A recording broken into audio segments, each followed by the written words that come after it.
How much time do you waste? How many of you waste 10 hours a day? There's a bunch of people out there that have these lives that are deeply unsatisfying. Right now, whoever's listening to this, if you wrote a book right now about your life and you gave it to someone, would it change their life for the better? If not, you gotta get to work. You really want to wake up and figure out that you're wasting half your life? Do you know that everybody alive gets exactly the same amount of time we get all there is? It's what we do with it that makes a difference. Don't waste your life. There are so many people that are working all day long doing something that is deeply unsatisfying, and they relish the time to take a shit in the bathroom and look at their phone. I mean, they literally do that. That's a highlight of someone's day. Well, when you get to like 6 hours a day, 80% of the people put up their hands. 6 hours a day. It's 42 hours a week. So let's call that a work week, 40 hours a week. So I say, well, let's assume your time's worth $50 an hour.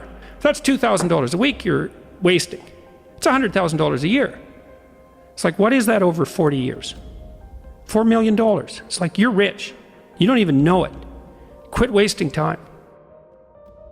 The sand in the bottom of the glass represents the past. The sand in the top of the glass represents the future.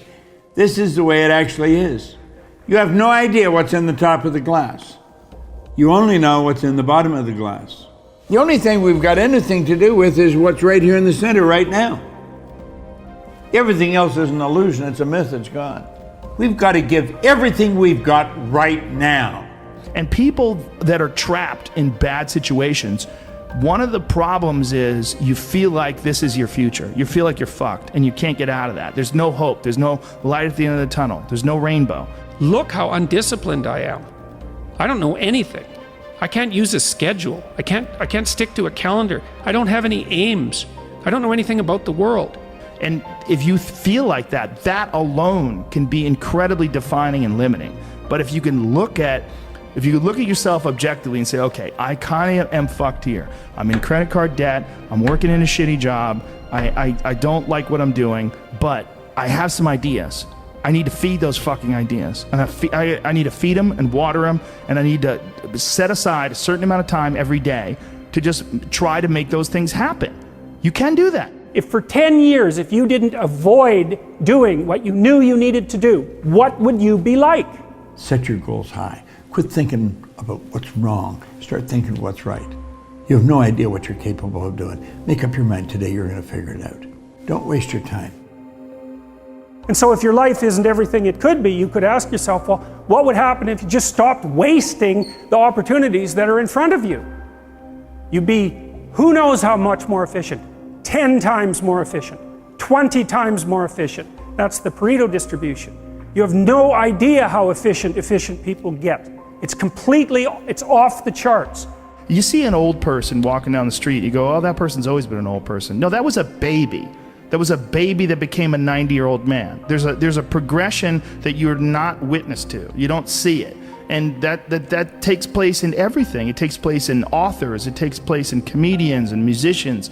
There is a starting point, and then with time and focus, and as long as you reevaluate and reassess and constantly, objectively look at what you're doing and then pursue it with passion and focus, you get better at things. There are people who do find out over decades-long periods what they could be like if they were who they were, if they spoke their being forward. And they get stronger and stronger and stronger, and we don't know the limits to that. We do not know the limits to that. If you look at someone who's doing really well, like say if you focus on like Kevin Hart, all you see is him now flying around private jets, wearing a new pair of sneakers every day, driving around in Bentleys. You just see that. You don't see him being a young kid in Philadelphia going to open mic nights. You gotta shut off technology. Yeah, I go here. I call it the dark room, where you're alone. No cell phones, no music, no TVs, no computers. You by yourself. Very few people want to be alone anymore. They want to be around noise and people, and you can't think. Be alone, go to that dark space. In that dark space, it happens in a room. It's comfortable. Go to the refrigerator. You can watch TV in the planning phase. It's nice. You have your plan all mapped out, strategy mapped out. Now it's the action phase. This is where people don't want to go to. From the planning stage, the strategy phase, to the action phase. The action phase is that 20% to that 100%. Now you gotta put all that darkness, purpose, planning into action. And that's where the pain comes in. Don't waste your damn life.